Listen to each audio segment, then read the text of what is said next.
Nouveau rebondissement dans l'affaire Pierre Palmade. L'humoriste, âgé de 54 ans, est sorti de garde à vue ce vendredi 17 février 2023 et a été déféré au tribunal de Melun. Le procureur a notamment demandé son placement en détention provisoire. On fait le point sur ces nouveaux éléments. L'affaire continue et l'enquête avance depuis l'accident de Pierre Palmade, survenu le vendredi 10 février 2023. Il y a une semaine, jour pour jour, l'humoriste, sous l'emprise de cocaïne et de médicaments, a provoqué un terrible accident de la route sur une départementale en Seine-et-Marne.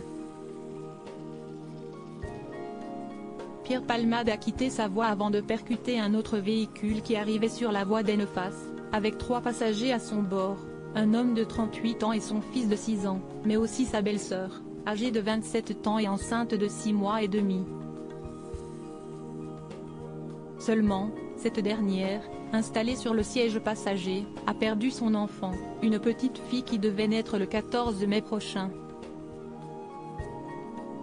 Quant aux 2 autres victimes, elles ont rapidement été transportées à l'hôpital, dans un état grave.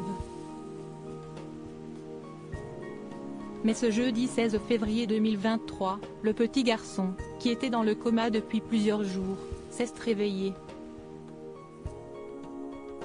Selon les premières informations divulguées par le cousin de la victime ce même jour, il a la mâchoire cassée après avoir reçu un choc à la tête.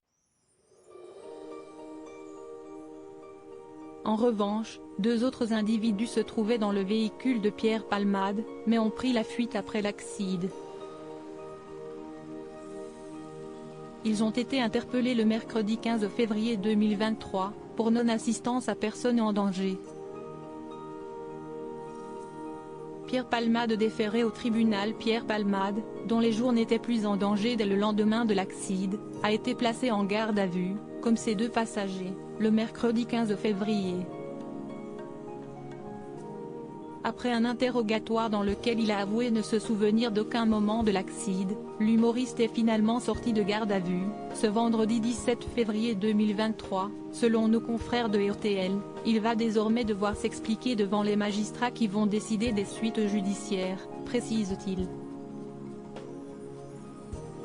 Enfin, selon les informations de BFM TV, il a été transféré au tribunal de Melun en vue d'une probable mise en examen. Selon les dernières informations publiées dans un communiqué, le procureur de la République a finalement requis son placement en détention provisoire. Enfin, la question de l'homicide involontaire ou volontaire devrait être éclaircie dans les prochaines heures également, en fonction des expertises menées après la mort du bébé à naître lors de l'accident.